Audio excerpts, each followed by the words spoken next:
Okay. आज के video में पहले हम देखेंगे यहाँ पर 16 मार्च का आपका पैराग्राफ, उसके बाद यहाँ पर देखेंगे हम 15 जून का पैराग्राफ। ठीक है, यहाँ के 10 सवाल तगड़े करेंगे आपके, उसके बाद यहाँ के 10 सवाल आपके तगड़े करेंगे। तो अगर आपने पहले से रिवाइज नहीं कर रहे हैं तो अच्छे से रिवाइज करिए, यहाँ से भी आपको है रिविजन मिलेगा और उसी के साथ साथ कुछ कुछ नया सीखने को भी मिलेगा। ठीक है, ये जो सवाल है आपका ये कब का है, ये आपका 16 मार्च का एग्जाम का पेपर का है। तो इसको आप साथ साथ में सॉल्व करने का प्रयास करें, क्या पता आपको यही पैराग्राफ अगेन आपको देखने मिल जाए। ठीक है, साथ साथ में यहाँ पे सॉल्व करने का प्रयास करें, एक बार पढ़ लीजिए इसको आप यहाँ पे जल्दी से। ठीक है, यहाँ पर ये है आपके सामने स्क्रीन के ऊपर, इसको पढ़ लीजिए एक बार यहाँ पर क्या बोल रहा है, फिर आगे हम यहाँ पर सवाल सॉल्व करते हैं। अगर आप इसको नहीं भी पढ़ते हैं, सवाल को अगर आप नहीं भी जानते हैं, नहीं भी पूछ रहे हैं, यहाँ पे नहीं समझ में आ रहा है, तो भी कोई दिक्कत वाली बात नहीं है। आप केवल दो चीज़ें मालूम होना चाहिए, क्लासिकल कंडीशनिंग क्या होती है और उसी के साथ साथ ऑपरेंट कंडीशनिंग में क्या चीज़ें होती है, वो आपको यहाँ पर ध्यान रखना है। ठीक है, सिंपल सा यहाँ पर उन्हीं को यहाँ पर जो है डिस्क्राइब किया हुआ है। ठीक है, तो इसको आप पढ़ लें, फिर वीडियो को आगे करते हैं। हिंदी वाले भी पढ़ लीजिए यहाँ पर। ठीक है, अगर आप नहीं भी पढ़ेंगे तो कोई बात नहीं, लेकिन आपको पढ़ना है, एग्जाम में मौका दिया जाएगा आपको, तो वहां पर आप पढ़ेंगे। ठीक है, सवाल सॉल्व करते हैं सीधे सीधे फटाफट। सबसे पहले देखिए क्या पूछ रहा है आपसे, the boy's nausea for brand X soap is due to. ठीक है, साबुन ब्रांड एक्स से बालक की मतली का क्या कारण था। ठीक है, ऑपरेंट कंडीशनिंग हो रही है, क्लासिकल कंडीशनिंग, इंस्टिंक्ट या फिर रिफ्लेक्स, यहाँ पर उसको क्या देखने मिल रहा है। ठीक है, क्रिया प्रसूत अनुकूलन हो रहा है, ऑपरेंट कंडीशनिंग, क्लासिकल मूल प्रवृत्ति प्रतिवर्त। ठीक है, तो यहाँ पर देखिए बचपन से ही तो उसको ब्रांड एक्स सोप से कुछ दिक्कत थी नहीं, यानी कि इंस्टिंक्ट तो है नहीं, मूल प्रवृत्ति तो है नहीं किसी की भी। उसी के साथ यहाँ पर देखेंगे रिफ्लेक्स भी नहीं। यहाँ पर रिफ्लेक्स क्या होता है कि आपके जो है पैर को छुएंगे तो आपके पैर इस प्रकार से मुड़ जाएंगे। ठीक है, जो सब बच्चों में होता है रिफ्लेक्स देखने मिलते हैं हमको, है ना। गर्म तवे को आप हाथ लगाएंगे तो क्या होगा, एकदम से हाथ झटक लेंगे, आपका इंटर न्यूरॉन वहां से काम करना स्टार्ट कर देगा। ठीक है, तो यहाँ पर ये भी नहीं हो रहा है। ठीक है, ये भी नहीं हो रहा है, ये भी नहीं हो रहा है। ठीक है, ओके। उसके बाद देखिए ऑपरेंट कंडीशन में क्या होता है, आपको यहाँ पर क्या मिलता है, आपको यहाँ पर रिवॉर्ड मिलता है, आपको यहाँ पर पुरस्कार मिलता है। किसने बताया है आपको, ये बताया आपको स्किनर ने। ठीक है, पुरस्कार मिल रहा है इसके अंदर, तो यहाँ कोई पुरस्कार है क्या, नहीं। लेकिन याद करिए एवर्जन में क्या होता है, जब आपकी विमुखी चिकित्सा होती है तो क्या होता है, आपको किसी पर्टिकुलर चीज से क्या होने लगती है, वहां पर आपको वहां पर नफरत होने लगती है। ठीक है, कीमोथेरेपी वगैरह में सब चीजें होती है। तो यहाँ पे सही आंसर क्या है आपका, the boy's nausea for brand X soap is due to classical conditioning, है ना। उसका अनुबंधन हो चुका है वहां पे, है ना, उस ब्रांड एक्स सोप से, कि जैसे ही उसको देखता है क्या होता है, उसको मतली आना स्टार्ट हो जाती है। तो आई होप आपको समझ में आ रहा होगा यहाँ पर कि हो क्या रहा है। ठीक है, यहाँ पे देखिए कहाँ गया, हाँ जी, ये देखिए a 6 year old boy was going through chemotherapy के द्वारा जा रहा था। He experience severe nausea following each session, हर सेशन के बाद क्या होता था, उसको नोसिया होता था। In between the sessions his mother found that the boy experience nausea after having his bath और bath where he used the soap of brand X. ठीक है, सेशन के दौरान क्या करता था, वो नहाने जाता था, नहाने जाने के बाद क्या करता था, वो साबुन एक्स से नहाता था, और उसके बाद क्या होता था, अगेन उसको वो नौसिया वगैरह वहां पे आना, यानी मतली या जी मचलाना उसका जो है वहां पे स्टार्ट हो जाता था। ठीक है, अब वो क्यों हो रहा है ऐसा, यहाँ पर देखिए the mother found the smell of the soap similar to the medication used in boy's chemotherapy. ठीक है, वो जो बच्चा था उसकी कीमोथेरेपी में जो दवाई का इस्तेमाल किया जा रहा था, सेम वैसा ही स्मेल किसकी थी, उसके साबुन की थी। ठीक है, इस वजह से क्या हो रहा था, वहां पर boy started showing symptoms of nausea to white attire. तो आगे हो रहा है वो चीज देखिए। तो यहाँ पे सही आंसर क्या है, क्लासिकल कंडीशनिंग यहाँ पे जो है वो इसका यहाँ पर सही आंसर है। उसने क्या कर लिया, उसके साथ वहां पे अनुबंधन बिठा लिया। ठीक है,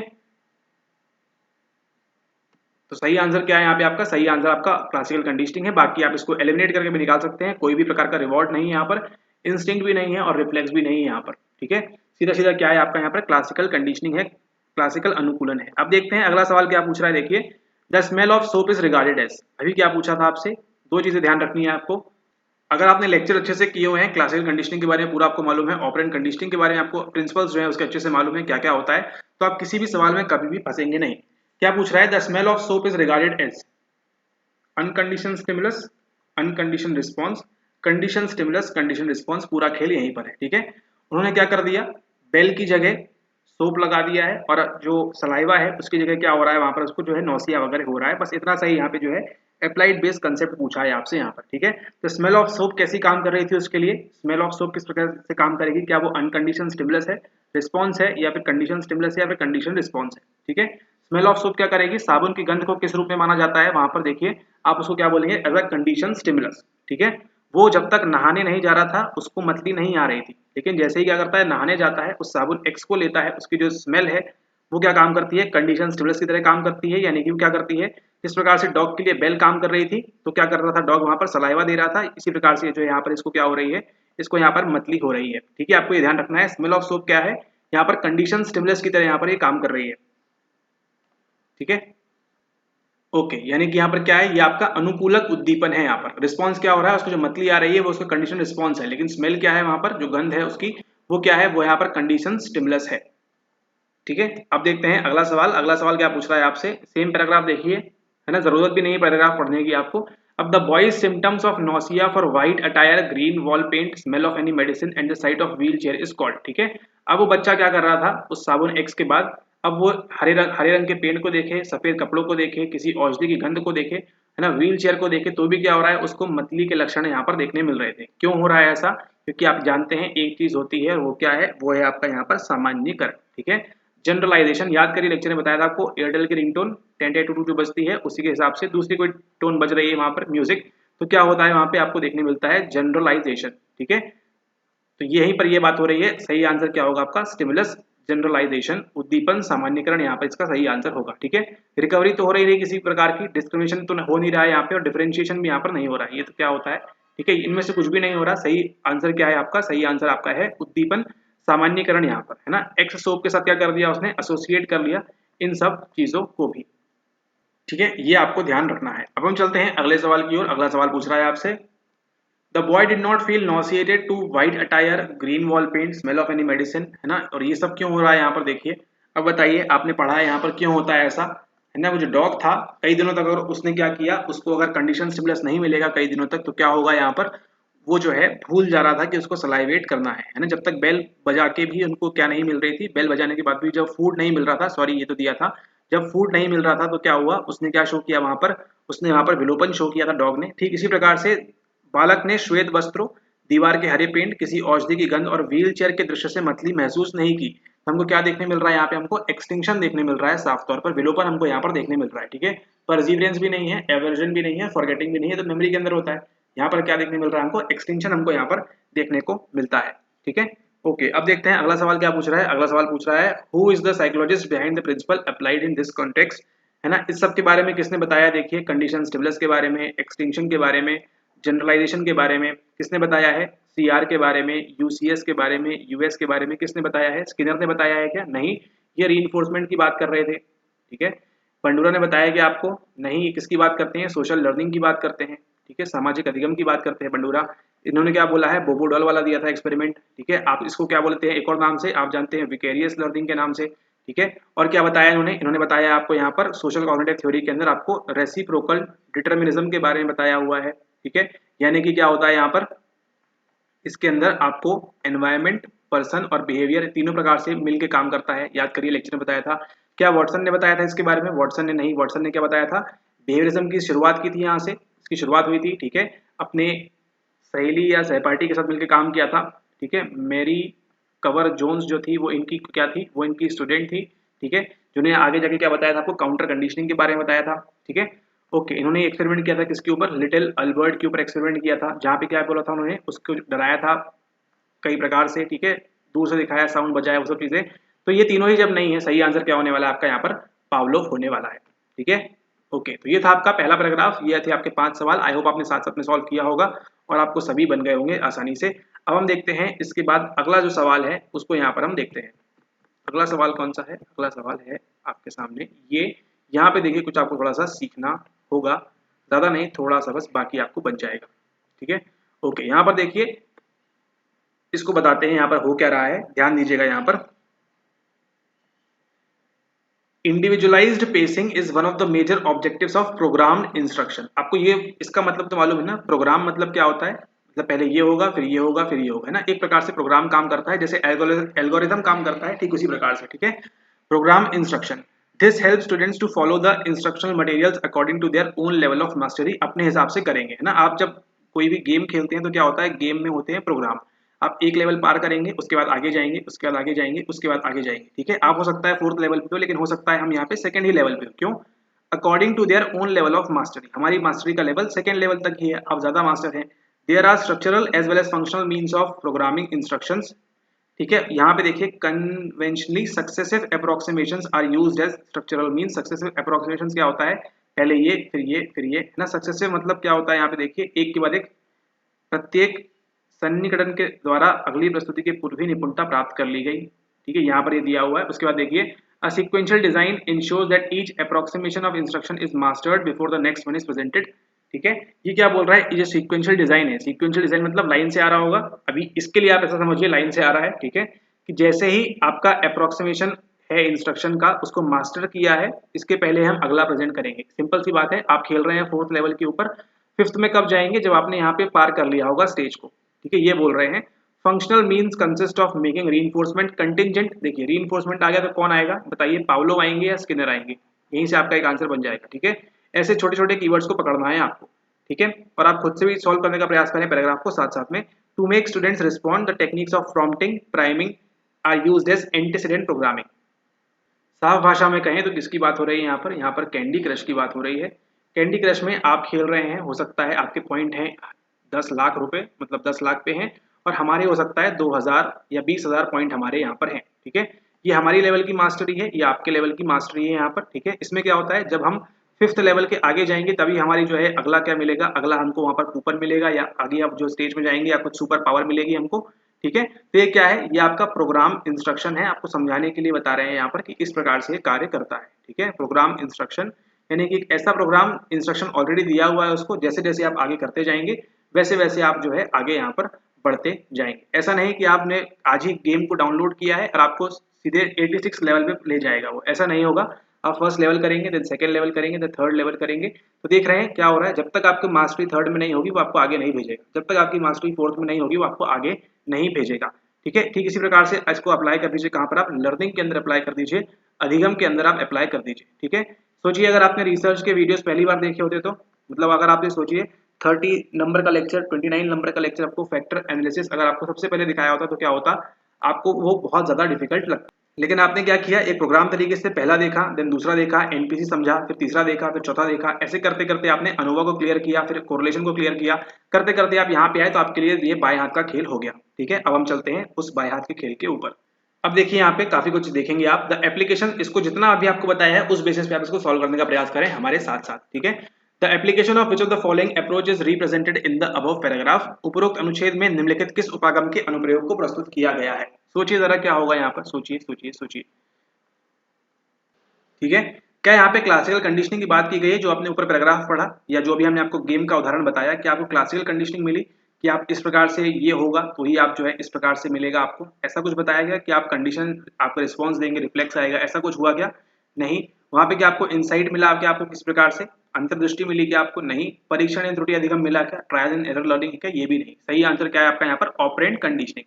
ऑपरेंट कंडीशनिंग में क्या हो रहा है, जब एक बिल्ली ने एक छोटी वाली मेज को पार किया, यहाँ पे फूड मिला, फिर क्या किया, बड़ी वाली मेज में डाल दिया उसको, फिर इसको पार करेगी तो क्या मिलेगा, यहाँ पे फूड मिलेगा, फिर इसको पार करके एक बड़ी मेज में डाला, फिर क्या हुआ, यहाँ पे पार करेगी, फिर यहाँ पे फूड मिलेगा और बड़ा, फिर ऐसे करते करते क्या होगा, अपनी अपनी मास्टरी के लेवल के हिसाब से। अगर आप सोचिए स्किनर ने पहली बार में ही बच्ची को, मतलब बच्ची जो बोल रहे हैं बिल्ली को, यहाँ पर डाल दिया तो क्या होता, शायद वो उसका पूरा नहीं हो पाता। ठीक है, समझ रहे हैं आप ना। तो यहाँ पे सही आंसर क्या है आपका, सही आंसर आपका यहाँ पर है ऑपरेंट कंडीशनिंग। ठीक है, क्रिया प्रस्तुत अनुकूलन के हिसाब से यहाँ पर हो रहा है। जब आप फर्स्ट लेवल को पार करते हैं थोड़ा सा अच्छा लगता है, देन सेकंड लेवल पे जाते हैं थोड़ा सा और अच्छा लगता है, और फिर यहाँ पर हमारी बैटरी को अच्छा नहीं लग रहा है।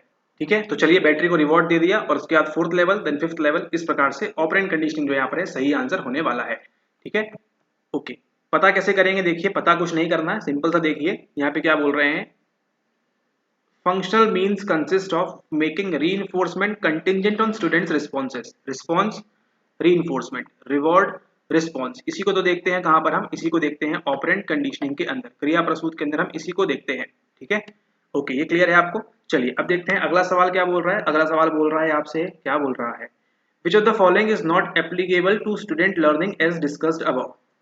ठीक है, यानी कि यहाँ पर क्या बोल रहे हैं, बोल रहे हैं कि उपरोक्त गद्यांश के अनुसार निम्नलिखित में से छात्र अधिगम हेतु कौन सा उपयुक्त नहीं है। हमारा गेम का एग्जांपल ध्यान रखिए, और यहाँ पे बस इसमें क्या पूछ रहे हैं आपसे, छात्र अधिगम की बात कर रहे हैं, यानी स्टूडेंट जो है अपनी शाला में या कक्षा में सीख रहा है कुछ, उसके बारे में। ठीक है, mastery of the current instructional material before proceeding to next, अगली सामग्री की तरफ आगे बढ़ने से पूर्व वर्तमान अनुदेशी सामग्री पर निपुणता हासिल करना। हाँ, ये तो बताया था, यही तो हो रहा है। जब तक आप 5th लेवल को पार नहीं करेंगे तब तक आपको बड़ा वाला राक्षस 8th लेवल में आपको कैसे मिलेगा या 6th में आपको कैसे मिलेगा। ठीक है, तो ये तो गलत नहीं हो सकता। सवाल में क्या पूछा हुआ है, सवाल में पूछा हुआ है नॉट एप्लीकेबल, है ना, कौन सा उपयुक्त नहीं है, ये भी आपको कीवर्ड को ध्यान रखना है। Readiness of the student for new material, विद्यार्थी की नए सामग्री हेतु तत्परता, क्या हो सकता है, जो स्टूडेंट है वो रेडी नहीं है सीखने के लिए, ठीक है। उसके बाद देखिए प्रोविजन ऑफ इमीडिएट रीइंफोर्समेंट, तात्कालिक पुनर्बलन का उपबंध है, 5th लेवल को पार करेंगे 100 पॉइंट मिलेंगे, 6th को पार करेंगे 800 पॉइंट मिलेंगे, है ना, यहाँ पे उपबंध है इसका। तो 1, 2 और 3 यहाँ पर तीनों होने वाला है। तो बट ऑब्वियस सी बात है, आंसर क्या होने वाला है, नो स्टिमुलस कंट्रोल, ठीक है, कोई उद्दीपक नियंत्रण ना होना यहाँ पर, ये यहाँ पे क्या है, ये यहाँ पर सही आंसर होगा, क्योंकि हमको मालूम है कि स्टूडेंट लर्निंग जो ऊपर बताई गई है उसमें तीनों ही चीजें यहाँ पर आ रही हैं, ठीक है, तीनों ही चीजें यहाँ पर होने वाली है, लेकिन क्या नहीं होगा, कोई उद्दीपक नियंत्रण ना होना, यहाँ पे तो कुछ बात इस प्रकार की हो ही नहीं रही है, ठीक है, इसको आप यहाँ पर ध्यान रखेंगे, ठीक है। सेम देखिए आपके पास गेम के ऊपर कोई कंट्रोल नहीं है ना, कि 9वीं लेवल सीधे खेल लें हम या 10वीं लेवल हम सीधे खेल लें, कोई कंट्रोल नहीं आपके पास गेम का, है ना, लेकिन ये मिलेगा आपको, ये भी मिलेगा और ये भी मिलेगा आपको उस गेम के अंदर, ठीक है। आई होप आप समझ रहे हैं क्या हो रहा है यहाँ पर। अब देखते हैं अगला सवाल क्या पूछ रहा है आपसे। अगला सवाल पूछ रहा है what is mean by successive approximation, ठीक है, ये आपको ध्यान रखना है, सक्सेसिव अप्रोक्सीमेशन का मतलब क्या होता है, ठीक है।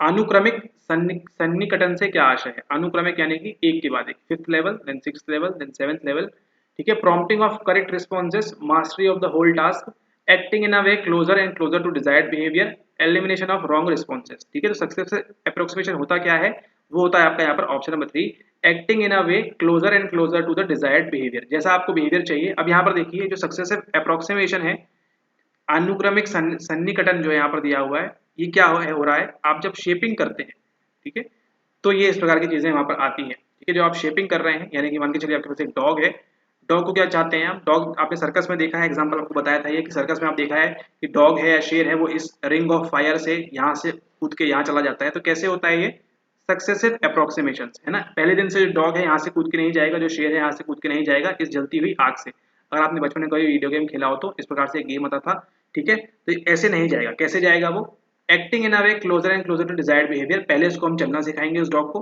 फिर उसको जंप करना सिखाएंगे, फिर और ऊंचा जंप करना सिखाएंगे, ठीक है।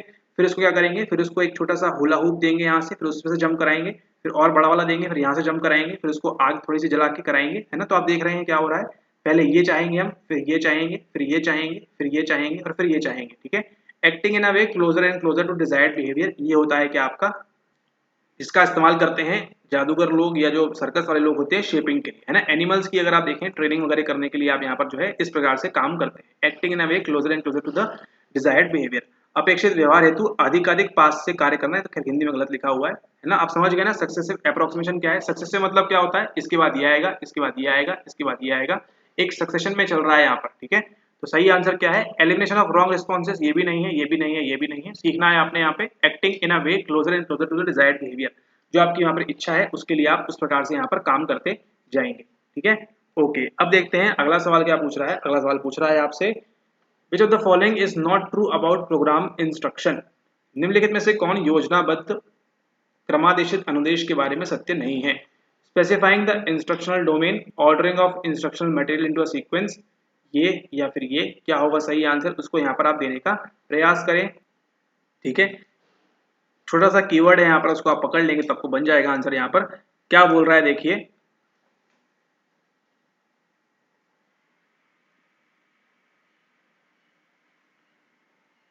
ना, प्रोग्राम इंस्ट्रक्शन में बताया ना आपको, प्रोग्राम इंस्ट्रक्शन में क्या होता है, एक कंटिन्यूटी चलती जाती है, तो ये होगा, ये होगा, ये होगा एंड देन ये होगा, discontinuous flow of successive presentation of instructional material, ठीक है। ऐसा नहीं होता ना कि आपने फर्स्ट लेवल को पार किया देन 5th लेवल आ जाएगी, उसके बाद 11वीं लेवल आ जाएगी, उसके बाद 13th लेवल आ जाएगी, उसके बाद 14वीं लेवल आ जाएगी, ऐसे नहीं होता ना, डिसकंटिन्यूअस नहीं, फर्स्ट के बाद सेकंड ही आएगा, सेकंड के बाद थर्ड ही आएगा, थर्ड के बाद फोर्थ ही आएगा, फोर्थ के बाद 5th ही आएगा, 5th के बाद 6th ही आएगा।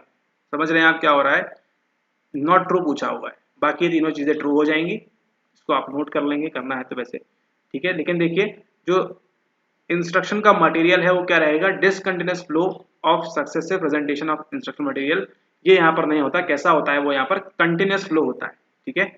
इसको आपने यहाँ पर ध्यान रखना है, कंटिन्यूअस यहाँ पर होता है, बाकी यहाँ पर सब चीजें इसके अंदर होती है। और ये आपका अंतिम सवाल, what is the term used to refer to the above relationship among antecedents, responses and consequences, पहले क्या होगा, कैसा रिस्पॉन्स होगा और कंसीक्वेंस कैसा होगा उसका, ठीक है। तो सिंपल सी भाषा में बोले तो इसका आंसर क्या है, इसका आंसर है आपका यहाँ पर द 3 टर्म कंटिंजेंसी, ये होता है आपका यहाँ पर, ठीक है, द 3 टर्म कंटिंजेंसी। 3 क्यों, 3 से देखिए, एंटीसीडेंट्स फर्स्ट, रिस्पॉन्स सेकेंड और यहाँ पे आपका कंसीक्वेंस ठीक है, इसके आधार पे आप रिस्पॉन्स करेंगे, उसके आधार पे आपको जो मिलेगा। 3 टर्म कंटिजेंसी कॉन्ट्रैक्टिंग बताए थे ना कि आप जो है घर में अपने बच्चों को बोलते हैं कि आप इस प्रकार से करो, फिर हम इस प्रकार से करेंगे, वैसी ही कुछ चीजें यहाँ पर आपकी हो रही हैं। ठीक है, 3 अवधि वाली आकस्मिकता यहाँ पर ये जो है इसका यहाँ पर सही आंसर होने वाला है। कोई फीडबैक नहीं है यहाँ पे, कोई कंटिन्यूटी यहाँ पर नहीं है। ठीक है, और यहाँ पर टोकन इकोनॉमी की बात भी नहीं हो रही है। ठीक है, 3 टर्म कंटिजेंसी यहाँ पर आपको दिया हुआ है। अब चलिए चलते हैं, क्या करते हैं, अब पढ़ते हैं पैराग्राफ को। ठीक है, okay. Individualised spacing is one of the major objectives of program instruction. Yes, हम चाहते हैं कि व्यक्तिनिष्ठ पदमापन हो। ठीक है, प्रोग्राम इंस्ट्रक्शन मतलब क्या है, हर कोई अपनी पेस पे सीखे। इंडिविजुअलाइज्ड स्पेसिंग है ना, is one of the major objective of program instruction. जैसे कि आप लेक्चर्स देखते हैं अपनी पेस पे, अगर आपको यूनिट 1 में समय लग रहा है तो अपनी पेस पे, सेकंड में समय लग रहा है अपनी पेस पे। ठीक है, अगर क्या हो कि आपको लगातार पढ़ाया जाए तो क्या होगा, अगर आप इसको मिस कर देंगे तो क्या फिर आप यहाँ पे अच्छे से नहीं परफॉर्म कर पाएंगे। This helps students to follow the instructional materials according to their own level of mastery। है ना, हम आपको सीधे 29 लेक्चर 35 लेक्चर कराएं, उससे अच्छा क्या है आप लाइन वाइज करते आएंगे तो क्या होगा, आपकी लेवल ऑफ मास्टरी यहाँ पे बढ़ती जाएगी। There are structural as well as functional means of program instructions conventionally। ठीक है, successive approximations are used as structural means. Successive मतलब पहले आप छोटी चीजें सीखें एंड देन बाद में जाके आप जो है बड़ा वाला बंच सीखें, वो यहाँ पर बोल रहे हैं। A sequential design ensures that each approximation of instructions is mastered before the next one is presented। यहाँ पे जो sequential design है वो वाला नहीं हो रहा है, जो आप देखते हैं longitudinal और वो वाला, वो यहाँ पर नहीं है। Functional means consist of making reinforcement contingent on students response। ठीक है, functional mean क्या काम करेंगे, देखिए, प्रकार्यात्मक उपायों में विद्यार्थियों की अनुक्रियाओं पर आपातिक पुनर्बलन शामिल है। ठीक है, आप क्या करेंगे, उनको रीइंफोर्स करेंगे यहाँ पर, जो भी रिस्पॉन्स देंगे उस हिसाब से। टू मेक स्टूडेंट रिस्पॉन्ड, है ना, बच्चों को रिस्पॉन्ड करने के लिए the techniques of prompting, answer दो व्हाट्सएप पे सबमिट करो, कर रहे हैं। Priming are used as antecedent programming, इस प्रकार से आपको जो है यहाँ पर कराया जाता है। कहाँ से लिया गया है, आपके ऑपरेंट कंडीशनिंग का आपका ये पैराग्राफ था। तो इसी के साथ आपने जो है 16 मार्च का सक्सेसिव अप्रोक्सीमेशन के साथ आपने जो है इस पैराग्राफ को सॉल्व कर लिया है। यहाँ के आपके 10 सवाल। अब जब आपने और हमने ये वाली लेवल पार कर ली है, अब हम चलते हैं कौन सी लेवल पे, हम चलते हैं नेक्स्ट लेवल पे, यानी कि आपकी 15 जून वाली लेवल के ऊपर। ठीक है, ओके, इसको फटाफट पढ़ लेंगे एक बार आप। A study was conducted to find out whether participation in meditation influences wellbeing in children. क्या क्या होता है यहाँ पे, उसको आपने यहाँ पर देखना है। ठीक है, यहाँ पे दिया है बिफोर आफ्टर, ये भी यहाँ पर दिया हुआ है। ठीक है, ध्यान क्रिया में भाग लेने वाले बच्चे, कराया गया बच्चों का एक समूह जो इसके पूर्व ध्यान क्रिया में भाग नहीं लिया है, वह ध्यान क्रिया में भाग लेने की योजना बना रहा है। उन्हें ध्यान क्रिया में भाग लेने के कार्य के पूर्व एक स्वास्थ्य मापनी उपलब्ध कराया गया। ये सब चीजें यहाँ पर हो रही हैं। सवाल को देखते हैं, सवाल क्या पूछता है। ठीक है, rejection of null hypothesis indicates, यहाँ पर क्या बोलेगा। ठीक है, रिजेक्शन ऑफ नल हाइपोथेसिस आपको मालूम 2 प्रकार से बनता है, H0 और HA। हमेशा ध्यान रखिएगा, H0 क्या बोलेगा कि मीन 1 में और मीन 2 में क्या है, कोई भी डिफरेंस नहीं है। ठीक है, कोई भी डिफरेंस नहीं है, दोनों क्या है, दोनों एक जैसे हैं। यानी इसका आंसर अगर ए निकल के आ रहा है तो इसका आंसर भी क्या होगा, ए होगा। सवाल क्या पूछ रहा है, rejection of null hypothesis indicates participation in meditation leads to significant difference in wellbeing scores. बिल्कुल सही बात है, क्योंकि आपने क्या किया है, H0 को क्या कर रहे हैं यहाँ पे, आप रिजेक्ट कर रहे हैं। सही आंसर क्या होने वाला है आपका यहाँ पर, फर्स्ट वाला होने वाला है, क्योंकि यहाँ पर क्या बोल रहे हैं कि रिजेक्ट कर रहे हैं आप, तो यहाँ पर क्या होगा, participation in meditation leads to significant difference in wellbeing. ठीक है, इसको आपने क्या कर दिया, रिजेक्ट कर दिया, यानी कि ये सही आंसर आपका हो जाएगा। अगर पूछता है यहाँ पे कि नल हाइपोथेसिस क्या है, तो क्या बोलेंगे, participation in meditation leads to no significant difference in wellbeing score. ठीक है, आई होप आपको क्लियर है। यहाँ पर रिसर्च लेक्चर तो अच्छे से करना पड़ेगा आपको। ठीक है, ध्यान क्रिया में भागीदारी स्वास्थ्य प्राप्तांकों में पर्याप्त अंतर की ओर संकेत करता है, ये आपको बोल रहे हैं, क्योंकि आपने क्या किया है, शून्य प्राकल्पना को अस्वीकार करना यहाँ पर आपने किया है। ठीक है, आपने जो नल हाइपोथेसिस है आपका, उसको आपने क्या किया है, आपने उसको रिजेक्ट किया है, यानी कि आपको जो रिजल्ट मिला है वो सिग्निफिकेंट मिला होगा। अगला सवाल पूछ रहा है, what statistical test should be used to analyse the data. कौन से किसका इस्तेमाल करेंगे, मैन विटनी का, विल्कॉक्सन का, कोरिलेटेड टी टेस्ट का, या फिर इंडिपेंडेंट का। किसका करेंगे यहाँ पर, हम मैन विटनी करेंगे ना। यस, ये आपका बिल्कुल सही आंसर होने वाला है, लेकिन ऐसा नहीं है। क्या सही आंसर है आपका, आपका आंसर है कोरिलेटेड टी टेस्ट। क्यों, सैंपल कितना आपके पास है, सैंपल आपके पास वही है, बालकों के द्वारा ध्यान क्रिया के 2 माह पश्चात, यानी कि अगर आपके पास 60 बच्चे थे तो आप उन्हीं 60 बच्चों के ऊपर आप जो यहाँ पर है कर रहे हैं काम, है ना। यानी कि कौन सा सैंपल आपके पास डिपेंडेंट है, इंडिपेंडेंट नहीं है, किसका इस्तेमाल करेंगे आप, कोरिलेटेड टी टेस्ट का काम करेंगे। अगर अलग अलग बच्चे होते तो किसका इस्तेमाल करते, इंडिपेंडेंट का इस्तेमाल करते। सवाल उठेगा कि यहाँ पर इसका इस्तेमाल क्यों नहीं कर रहे, क्या लिखा हुआ है देखिए, स्वास्थ्य को मापन अंतराल पैमाने पर किया, यानी कि IR का इस्तेमाल किसके लिए करते हैं हम करते हैं पैरामेट्रिक के लिए। टी टेस्ट क्या होता है, पैरामेट्रिक होता है, ठीक है। ऐसे आपको ध्यान देना है पैराग्राफ के अंदर, ठीक है। क्या बोला है देखिए, the well being was measured on interval scale. अगर यहाँ इंटरवल नहीं होता तो क्या होता आंसर, पुरस्कार वाले से होता क्या, नहीं, कौन सा होता जो नीचे दिया है वही आपका आंसर होता। अगर यहाँ पे क्या दिया होता कि रैंक डेटा या जो भी है, ठीक है, ये होगा आपका सही आंसर। अब देखते हैं अगला सवाल क्या पूछ रहा है आपसे। अगला सवाल क्या पूछ रहा है, which of the following is correct about interval scale. Interval scale के बारे में सही क्या होता है, सिंपल सी बात है, उसमें क्या नहीं होता, हमको एब्सोल्यूट जीरो देखने नहीं मिलता, ये बाकी ये तीनों देखने मिलता है, आइडेंटिटी भी, मैग्नीट्यूड भी और इक्वल यूनिट साइज भी इसकी प्रॉपर्टीज हैं, ये आपको देखने मिलता है, ठीक है। स्केल याद कर लीजिएगा, नॉमिनल होती है, इसी को आप कैटेगोरिकल भी बोलते हैं।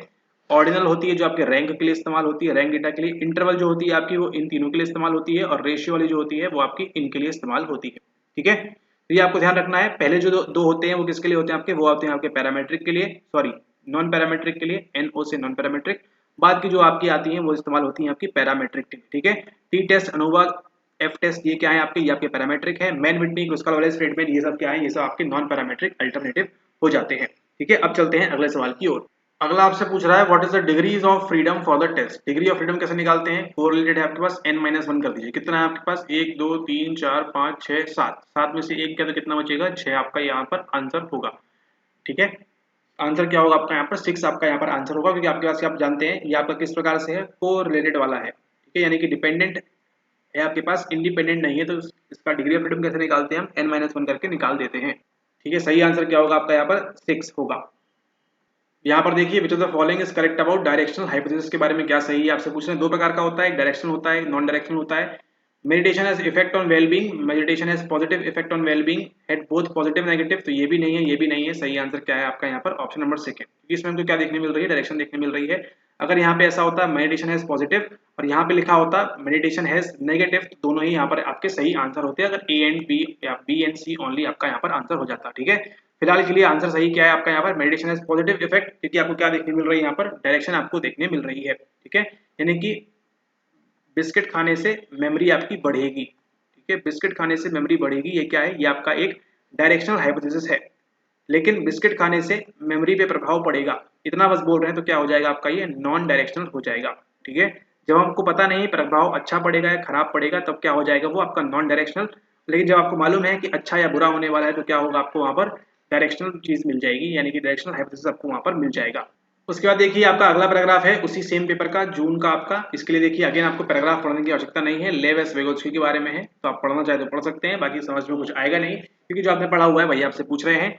The instructional process in which the more knowledgeable partner adjusts the amount and type of support he offers to fit with the child's learning needs over the course of interaction is called, क्या बोलते हैं इसको आप, tacit knowledge बोलते हैं क्या, नहीं। ये देखिए टैसिट नॉलेज है ना, ये कहाँ इस्तेमाल होता है पता है आपको, ये इस्तेमाल होता है आपकी एथनोग्राफी के अंदर। एथनोग्राफी में पढ़ाया था आपको यहाँ पर, ये इस प्रकार की चीजों का इस्तेमाल होता है एथनोग्राफी का। तो देखिए कहाँ की एथनोग्राफी आपकी, सेकंड यूनिट की, कहाँ डाली है बेचारे यहाँ पर, लेव वेगोत्स्की के साथ यहाँ पर डाली है। सोशल रेफरेंसिंग कहाँ होती है पता है आपको, ये आपके बच्चे में होती है, मतलब छोटे बच्चों में होती है, 2-3 साल में आप देखेंगे यही है। ये पता है कहाँ पे आया है आपको, ये पता है आपको कहाँ पे आया है, ये आया है आपके 2021 के PYQ में, ठीक है। फिर देखिए अगला प्रैग्मेटिक्स, तो मालूम है आपको कहाँ पे होता है, भाषा में इस्तेमाल करते हैं हम। देखिए कितना कुछ पढ़ ले रहे हैं आप इसी से, है ना। फोनीम्स, मॉर्फीम्स एंड एक और क्या था, सिमेंटिक्स, सिंटेक्स, ठीक है। उसी के साथ एक और क्या होते हैं, प्रैग्मेटिक्स। तो इन तीनों में से कुछ नहीं है, आंसर क्या है आपका, स्कैफोल्डिंग, बड़ी आराम से, ठीक है। सही आंसर क्या आपका यहाँ पर है, अंतर्निहित ज्ञान नहीं है, सामाजिक संदर्भन भी नहीं है, व्यवहारिक ज्ञान भी नहीं है, ठीक है। यहाँ पे क्या है, मचान की बात हो रही है, यानी कि आपके स्कैफोल्डिंग की बात होती है। पूरे साइकोलॉजी में स्कैफोल्डिंग की बात एक ही बंदा करता है, एक ही आदमी करता है, कौन है वो, लेव वेगोत्स्की, प्यारे से, क्योंकि वो कहाँ से हैं, वो है रशिया से। The psychological tools and science such as language, counting, mnemonics, algebraic symbols, art and writing, the facilitate and direct thinking process is called by Vygotsky as moderator, mediator, confounder, facilitator। क्या बोल रहे हो, सहायकी बोल रहे हैं यहाँ पे, facilitator होते हैं यहाँ पे आपके, ठीक है। facilitator आपके यहाँ पर होते हैं, ठीक है, ये यहाँ पर वो कह रहे हैं। देखिए क्या दिया है यहाँ पे पैराग्राफ में, थोड़ा सा पढ़ लेंगे आप, पढ़ लेना एक बार आप पैराग्राफ को। According to Vygotsky, psychological tools and signs facilitate and direct thinking process. Psycho, अब यहाँ पे देखिए लास्ट लाइन में लिखा हुआ है signs facilitate and direct thinking process. The psychological tools and signs such as ये क्या करते हैं, एंड डायरेक्ट देखिए साफ साफ लिखा हुआ है, ऐसा करते नहीं है लेकिन शायद जल्दी में होंगे इसके पेपर सेट कर दिया इस प्रकार से। तो आप एक बार पैराग्राफ पढ़ लेंगे, आंसर आपको वहां पे भी मिल जाएगा। ठीक है, ओके। अब देखते हैं अगला सवाल यहाँ पे क्या होने वाला है। अगला सवाल आपको पूछ रहा है the theory of Vygotsky is called, क्या बोलते हैं यहाँ पर देखिए, ये आपकी आती है socio cultural theory of cognitive development. ठीक है, सोशियो कल्चरल सामाजिक और सांस्कृतिक होता है यहाँ पे आपका, सोशल थ्योरी नहीं है आपकी, ना ही कल्चरल थ्योरी है, ना ही यहाँ पर बायो सोशियो कल्चरल थ्योरी होती है। ठीक है, थ्योरी ऑफ व्योगोत्स्की क्या बोलते हैं हम यहाँ पर, सोशियो कल्चरल थ्योरी बोलते हैं कॉग्निटिव डेवलपमेंट की, जिसके अंदर स्कैफोल्डिंग, जेडपीडी और इन सब की बात होती है। देखिए जेडपीडी का अगला सवाल आपको देखने मिल रहा है अभी आगे। ZPD is defined by Vygotsky as the region of sensitivity for learning characterized by the difference between the developmental level of the child is working alone। मतलब जब बच्चा अकेले काम करेगा और जब किसी के साथ में काम करेगा, वही क्या है, जोन ऑफ प्रॉक्सिमल डेवलपमेंट है। इसके बीच जो डिफरेंस आ रहेगा वही आपका आंसर होगा। ठीक है, फर्स्ट यहाँ पे जो है इसका, ये यहाँ पर इसका सही आंसर है, बाकी यहाँ पर कुछ भी नहीं है। ठीक है, जब बालक अकेले में कार्य करता है और जिस स्तर पर वह किसी प्रौढ़ व्यक्ति की सहायता से पहुंचने में सक्षम होता है, इन दोनों के मध्य विकासात्मक स्तर के अंतर द्वारा अधिगम के प्रति संवेदनशीलता का क्षेत्र अभिलक्षित होता है। ठीक है, ये क्या है आपका, ये है आपका ZPD। इसी का फुल फॉर्म क्या होता है वो आपको अगले सवाल में आंसर करना है। सवाल सवाल सवाल, the ZPD stands for zone of post natal development. अरे अरे अरे, इसकी बात हो रही है, प्रॉक्सिमल डेवलपमेंट है ना, जोन ऑफ प्रॉक्सिमल डेवलपमेंट की बात हो रही है। और ये क्या होता है, ये अभी आपने ऊपर के प्रश्न में देखा। प्रॉक्सिमल डिस्टल नहीं, यहाँ पे सेफलोपोडल की बात है। अब देखिए यहाँ पर, ये देखिए प्रॉक्सिमल डिस्टल आपको दिख रहा है, इसी पेपर में देखिए आपको सेफलोपोडल के बारे में पूछा हुआ है, PYQ प्रीवियस में देखिएगा, सॉल्व कराया हुआ है वहाँ पे। ठीक है, बच्चे का विकास किस प्रकार से होता है, हेड टू टू होता है या फिर अंदर से बाहर होता है, स्पाइनल कॉर्ड से बाहर की तरफ जाता है फिंगर की तरफ, वही आपसे पूछ रहे हैं। जोन ऑफ प्रॉक्सिमल डिस्टेंस ये नहीं है, सही आंसर क्या है आपका यहाँ पर, जोन ऑफ प्रॉक्सिमल डेवलपमेंट।